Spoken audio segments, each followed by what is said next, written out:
Salut à tous et bienvenue sur notre chaîne où nous explorons les profondeurs de la foi et les récits intemporels de la Bible.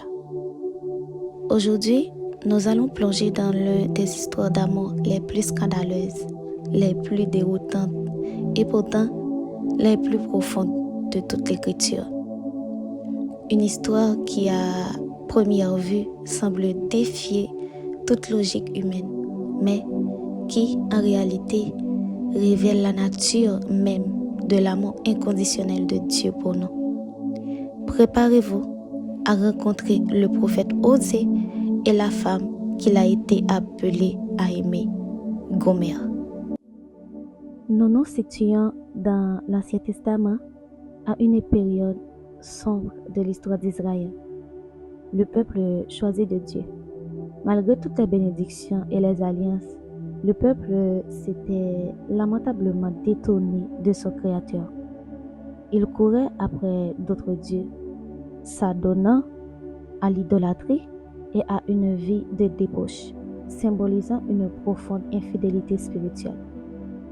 C'est dans ce contexte de trahison et d'éloignement que Dieu, dans sa souveraineté, s'adresse à un prophète nommé Osée. Et ce que Dieu lui demande est absolument sidérant, presque choquant pour nos sensibilités modernes. Dieu dit à Osée, et je cite, « Va, prends-toi une femme prostituée et des enfants de prostitution, car le pays se prostitue en se détournant de l'Éternel. » Osée 1, verset 2. Imaginez la surprise, le choc, l'humiliation potentielle pour Osée, épouser une femme de mauvaise vie. C'était impensable pour un prophète, un homme de Dieu dont la vérité devait être un exemple de sainteté. Mais Osée, dans un acte d'obéissance radicale et de foi profonde, accepte. Il épouse Gomer, une femme qui, comme le peuple d'Israël, est marquée par l'infidélité et la débauche. Leur mariage devient une parabole vivante, une prophétie incarnée de la relation entre Dieu et son peuple. De cette union naissent des enfants, dont les noms mêmes sont des prophéties poignantes pour Israël, annonçant le jugement divin, mais aussi l'espoir de restauration.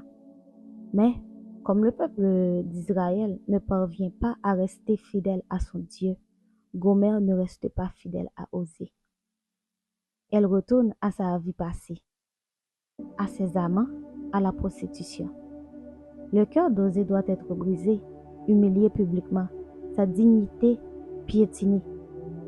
Pourtant, l'histoire ne s'arrête pas là. Et c'est ici que la profondeur de l'amour de Dieu commence à se révéler de la manière la plus choquante et la plus magnifique. Avant de découvrir la suite de cette histoire incroyable de rédemption, si ce sujet vous interpelle et que vous souhaitez explorer davantage les vérités bibliques, n'oubliez pas de liker cette vidéo et de vous abonner à la chaîne pour ne manquer aucune de nos prochaines explorations. Votre soutien nous aide énormément à partager ces messages puissants et transformateurs. Gomer est tombée si bas qu'elle est finalement vendue comme esclave. Elle est au plus profond de sa déchéance, sans espoir ni dignité. Et c'est à ce moment précis que Dieu demande à Osée de faire l'impensable une fois de plus.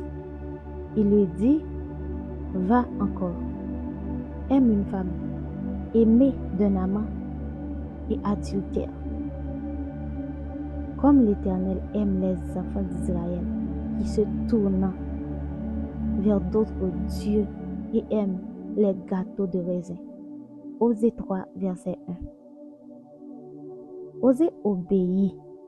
Il va sur le marché, rachète Gomer au prix fort, la ramène chez lui et la restaure. Cet acte d'amour radical, de pardon inconditionnel, est une image parfaite. Une métaphore puissante de l'amour de Dieu pour son peuple, malgré leur infidélité répétée, malgré leur éloignement. Dieu ne cesse de les aimer, de les poursuivre de les racheter de leur esclavage spirituel et de vouloir les restaurer dans une relation d'alliance et d'amitié avec lui. L'histoire d'Osée et Gomère n'est pas seulement un récit ancien et fascinant, c'est une prophétie vivante, un miroir de notre propre relation avec Dieu. Gomère représente l'humanité, nous-mêmes, qui, par nos péchés et nos choix, nous sommes souvent détournés de Dieu, cherchant le bonheur et la satisfaction dans des choses qui ne peuvent nous l'offrir. Et Osée, quant à lui, représente Dieu lui-même, dont l'amour est si grand, si persévérant, si inconditionnel, qu'il est prêt à tout pour nous ramener à lui. C'est un amour qui pardonne l'impardonnable, qui restaure l'irrestaurable, qui offre une nouvelle chance même quand nous la méritons pas.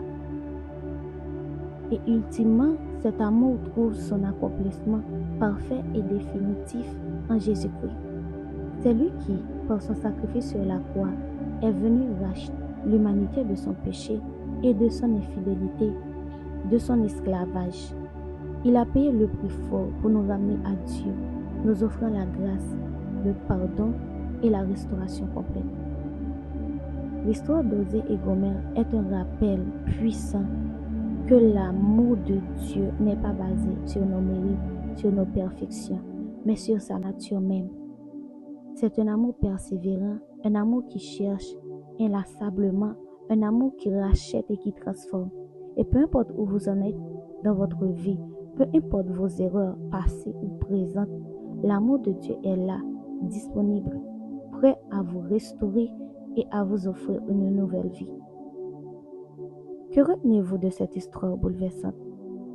Comment l'amour d'Osée pour Gomère reflète-t-il l'amour de Dieu pour vous? Partagez vos réflexions et vos témoignages dans les commentaires ci-dessous. Nous aimons lire vos pensées et n'oubliez pas de vous abonner pour plus de contenu inspirant et édifiant. À bientôt.